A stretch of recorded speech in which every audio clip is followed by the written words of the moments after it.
Parents in Evergreen looking for answers after a school shooting are told they'll have to pay to get them. Don't want to point fingers at anybody, just want to understand. Colorado was considering lifting a roadblock for immigrants trying to get ahead in their careers. It's been something that's discouraged folks from being able to share their talents. Colorado's Republican leaders tell their chairwoman to get lost, but she won't leave.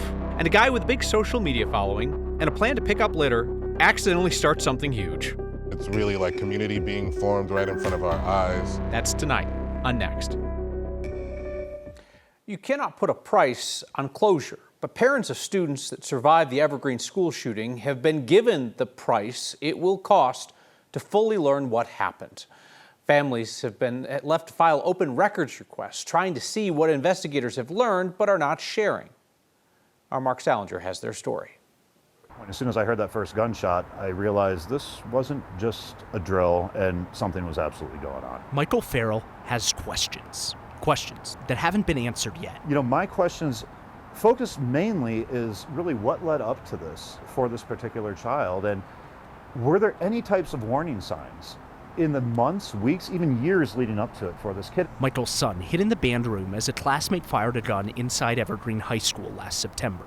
For nearly 6 months, he's been trying to come to terms with what happened and why it did. That's kind of my focus, is I want to just read the documents and understand the entirety of the investigation and what opportunities, what can we learn from this? In early February, the Jefferson County Sheriff's Office announced their investigation was closed. They released a short summary of the findings, including that the shooter's parents would not be charged. My first thought after reading the report was, this is it. Like, this is all that you are communicating out to the community. So Michael filed a public records request for all the investigative documents. He soon found out it would cost him $1,752 to help him better understand what happened at his son's school. I fully understand why parents of children involved in this horrific event would want to know more than just take our word for it. Here's our summary of our report. Steve Zansberg is a First Amendment lawyer and president of the Colorado Freedom of Information Coalition. He says police departments could waive the fees if they wanted to, though there aren't many, if any, examples in Colorado of that happening. When the Sheriff's Office released the summary of the report on February 4th, it announced that the Jefferson County Sheriff's Office remains committed to transparency regarding its findings. If that's true, then they ought to just post the entire report online free of charge for all members of the public to review. $1,750 is a lot for me, but if you get 20, 30, 40 people together, everybody chips in a little bit, maybe there's an opportunity there as well. Getting closure may not always have a price, but in this case, maybe it does. This is important to us. Our children went through something that they should not have to go through. We just want to understand what happened on that day. Michael says there are more than 600 pages of investigative documents that he requested. We should note that public records like that often cost that much. But this is more about understanding what happened and the desire to have as much information as possible. At this point, the Jeffco Sheriff's Office does not have any plans to release any more documents unless someone pays for that request and it's fulfilled as well as redacted. Right at the core of this is, why did the shooter do that? We know the shooter was radicalized online, right, by like this nihilistic idea of like the world's terrible, just kill everybody, but nothing more than that. And we don't know how he was radicalized, any of those specific things. The Anti-Defamation League even reached out to the FBI months before about them, but that tip never made it to the Jeffco Sheriff's Office. We never know, or we still don't know at this point, how the shooter actually got the gun. So you can see why there are so many questions that parents whose children survived this school shooting still have. Yeah, and you can understand why, even if investigators say this is inconclusive, parents still will say, I just want to see it. I just want to see it. Just want to see it. All right, Mark Salinger, thank you. Homeland Security Secretary Kristi Noem is not apologizing for falsely smearing 2 Americans with close ties to Colorado as domestic terrorists following their deaths. Noem had a rough go answering questions from Democrats and Republicans before Congress today. Again and again, Noem refused to apologize to the families of Alex Preddy and Renee Good. Noem smeared them with terrorism allegations after they were killed by federal agents in Minneapolis. Noem was quick to paint Preddy and Good as domestic terrorists after they were shot and killed while protesting federal immigration actions. Protesting in America, of course, is a constitutionally protected activity. It is not terrorism. The Trump administration since walked back those statements and has removed many of its mass deportation officers from the streets of Minneapolis. Noem refused to apologize to Pretty and Good's families, some of whom live in Colorado. She cited ongoing investigations and blamed the chaotic situation on the ground in Minnesota. The fact that you can't admit to a mistake, which looks like under investigation, is going to prove that Miss Good and Mr. Petty probably should not have been shot in the face and in the back. Law enforcement needs to learn from that. How about specifically calling them domestic terrorists without any evidence of that? Sir, ma'am, I did not call him a domestic terrorist. I said it appeared to be an incident of. I think the parents saw it for what it was. Noem's testimony comes as her department is partially shut down. Democrats are blocking funding. They're trying to force reforms to violent immigration crackdowns. The shutdown doesn't do a whole lot to limit the deportation operations themselves because ICE was given billions of dollars for increased enforcement last year. The investigation into dozens of decaying bodies found in the former Pueblo County coroner's funeral home is getting expensive, and taxpayers there are on the hook. Former Pueblo County Coroner Brian Cotter, who ran the Davis Mortuary, is at the center of investigation after inspectors found nearly 24 bodies hidden in a room at his funeral home last August. Investigators say the bodies have been improperly stored for more than a decade. This week, Pueblos County commissioners said the investigation has cost the county more than $720,000 so far, well above the $300,000 the state offered to cover. The commissioners say the high cost is driven in part by the expensive DNA testing needed to identify those bodies. County leaders previously estimated the investigation could cost upwards of $1 million, and they're asking the state to chip in for more of the cost. Some immigrant students in Colorado are blocked from pursuing certain careers because they can't complete a background check without a Social Security number, even if they're here legally.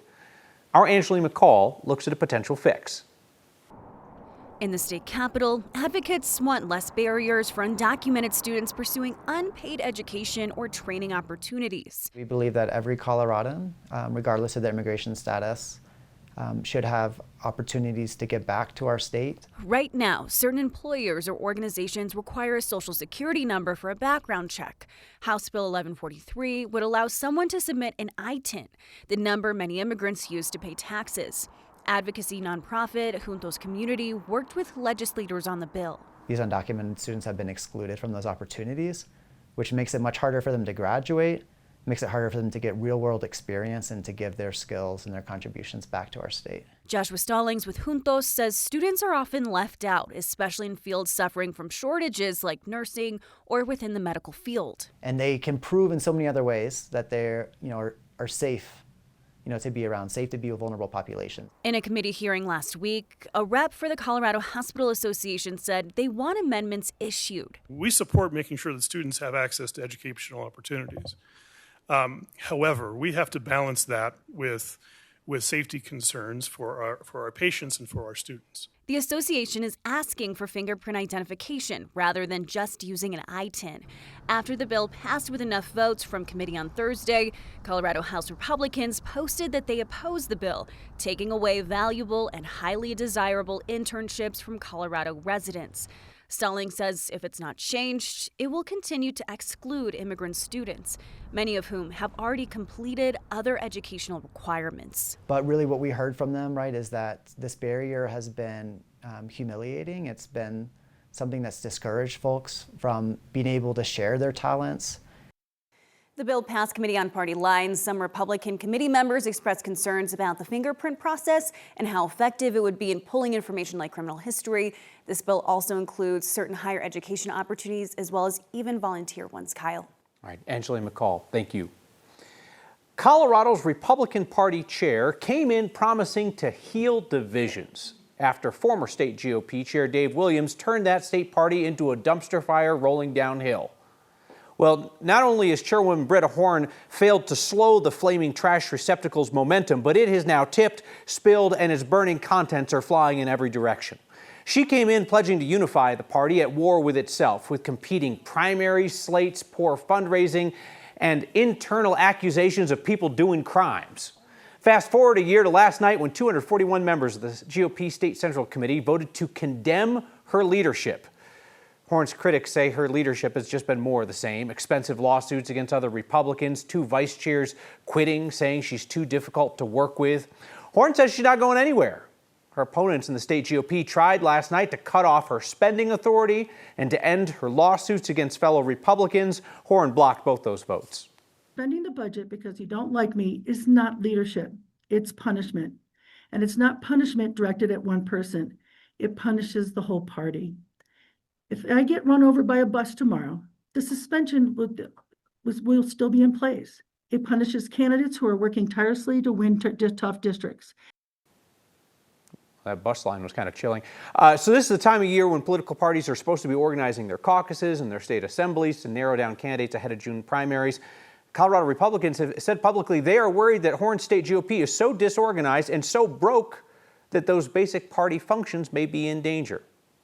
Horn's critics tell our partners at Colorado Politics that if she's going to ignore this no confidence vote, which passed overwhelmingly last night, they're going to try to force another vote to actually remove her from office. The feds say Colorado is overspending on Medicaid, and they want millions of dollars back. I started posting about it. Hundreds of people wanted to help, and so we turned it into something a little bigger than just me. Started as a one-man cleanup crew on the Highline Canal, but as the trash keeps piling up, so do volunteers. That's next. The Trump administration is asking Colorado for a refund of more than $42 million in improper payments for Medicaid services involving children with autism. An audit from the Federal Office of Inspector General looked at the state's Medicaid payments in 2022 and 2023, specifically for applied behavioral therapy. It's where therapists use playtime to improve communication. The OIG has been investigating that therapy in multiple states, citing questionable billing patterns. An audit found Colorado made at least $77 million for care by $77 million for care by uncredentialed behavioral technicians. The state said it's already been looking into the sharp increase in the cost of that therapy and has been doing its own audits since July. They blame this problem on a small group of therapy providers. Colorado's recently made significant Medicaid cuts to that therapy program to offset the $750 million state budget shortfall.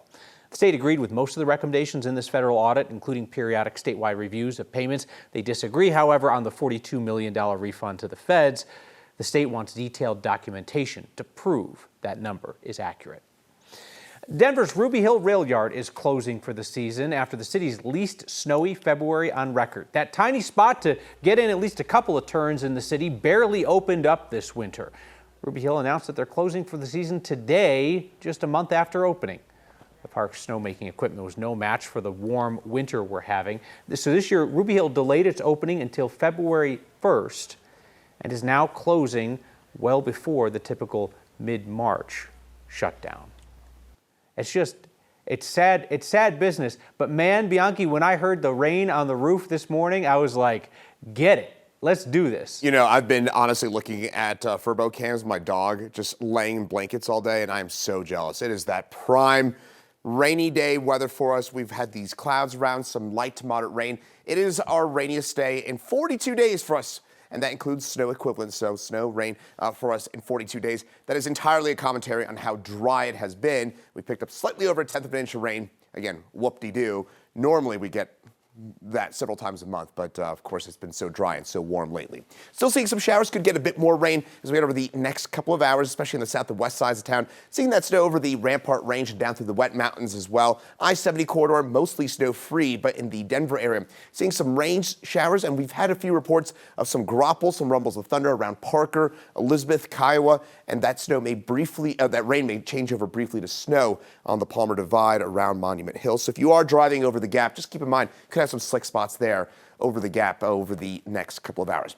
Rain and snow will gradually dissipate as we head over the next couple of hours.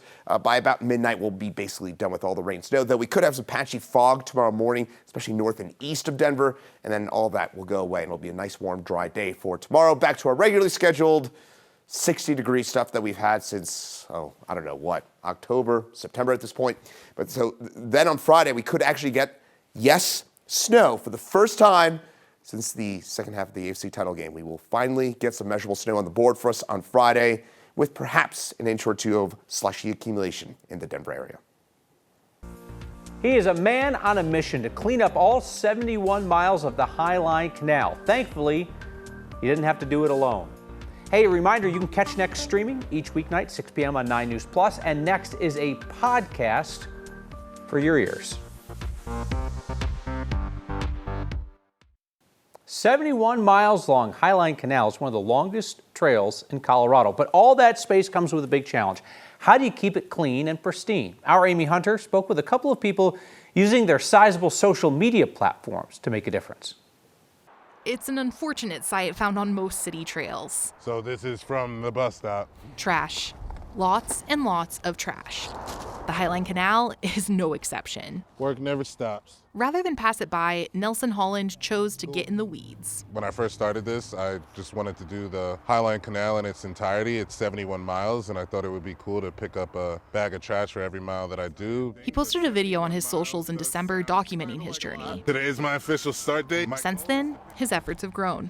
I was excited to see my friend doing something awesome in the world, as per the usual, and wanted to join and help out. So. Alex Harris assisted Nelson on his 5th day out. Got a friend with me this time. On the 7th day, today I got a couple friends with me. A whole group was taking part. Once I started posting about it, hundreds of people wanted to help, and so we turned it into something a little bigger than just me. Between 2 group cleanups and what he's done solo, Nelson estimates they've removed over 1 ton of trash from the trail. To have done like basically 2,000 pounds in 2 cleanups, I mean, I knew we could do impact. I didn't think it would be that great. There's no shortage of beautiful outdoor spaces in Colorado. If we have an amazing resource right outside of our backyards, we should probably take care of it, right? Nelson and Alex know it takes a community to keep them clean. But if everyone takes the time to pick up something a day and we're all removing it from the environment, that is how you get a truly clean community, is everyone taking the time to pick up what's there. We did make some impact. I know. It's happening. For Next, 1 bag at a time. I'm Amy Hunter. Nelson and Alex plan on hosting larger group cleanups once a month, including one on March 28th. You can learn more about it at coloradocreatorcollective.org or in this story on 9news.com. We are back with an enormous inflatable walk-in colon. You heard me, and other names that you have called me. Your feedback is next. Thanks, Vic. Well, would you look at that? Turns out I'm not the biggest in Colorado after all. This giant inflatable colon appeared at Salud Family Health Clinic in Longmont today for Colon Cancer Awareness Month. It's just a way to get people talking about a subject that many avoid, that colonoscopies can catch cancer when it's still very treatable. Salud does 1,000 of them a year for low-income Coloradans. There's a lot of people who I think are afraid of the procedure. They're afraid not only of the cost, but of how invasive procedures are, and we have to do things in order to kind of normalize those things. And having a giant display, I think, does that, showing people what we're looking for. It's got polyps in it, examples of cancer, that kind of thing. So Salud's docs realized that patients were struggling to cover the cost of colonoscopy copays, potentially delaying life-saving care. So they started what's called Butt Savers, essentially scholarships for colonoscopies. First funded with their money, then community donations, and tomorrow night funded by our 300th Word of Thanks microgiving campaign. So if you were moved by the sight of the enormous inflatable walk-in colon, you can get in on the good early by scanning the QR code on your screen or texting the word thanks to 303-871-1491. Butt Savers helps Coloradans get preventative screening that catches cancer early. Great name, great cause. We'll talk a bit more about them next time.